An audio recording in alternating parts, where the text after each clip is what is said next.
Bayanin Dauda Kahutu Rara kenan bayan bikin karrama shi da aka yi. Wato na zama doctorate daga European American University. A inda daga bisani university din ta fito ta karyata fa cewa ita bata bashi wani matsayi ba. Da ma sauran dukkan wasu mutane da aka saka a cikin wannan jeri. Kamar yadda za ku ga wannan labarin kai tsaye na zuwa daga shafin makarantar ne. Ga bidiyon Dauda Kahutu Rara inda yake bayani. Aka wani kyansa, ka gane? Dan ko asibiti na gani ne dakta. Sai dai an ce mai allura ko mai abu amma dai ni ne dakta dai. Dakta dai in an ce dakta ni zan ansa. Ba kamar naira nawa ka bayar aka baka wannan digin girmamawa na dakta. To wallahi tallahi Zaradini ko kwandala daya, wallahi kwandala daya ban bayar ba. Menene zaka ce ga waɗanda suke ganin cewa mutane irin ka waɗanda misali ba su karatu mai zurfi ba na PhD din nan kuma sun samu wannan misali an san yadda digirin girmamawa wannan. Idan ka bakin burguna na karatu Qur'ani, sauka ta biyu.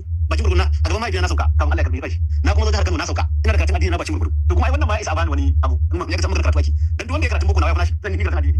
Sunana Dr. Dauda Adamu Kahutu wanda aka fi sani da Rarara. Alhamdulillah wallahi Zaradini na ji farin ciki sosai.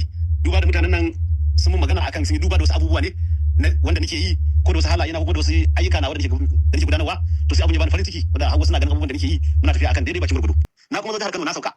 Ina da karatun addini na bakin gurgudu. To kuma ai wannan ma ya isa bani wani abu. Ya ga magana karatu ake. Dan duk wanda ya karatu boko na wai fa nashi, zan yi karatun addini. To kaban ne da kuka ji daga bakin Dauda Kahutu Rara ya ce shi da ya riga ma ya zama doctor. To Allah subhanahu wataala ya sa mu dace.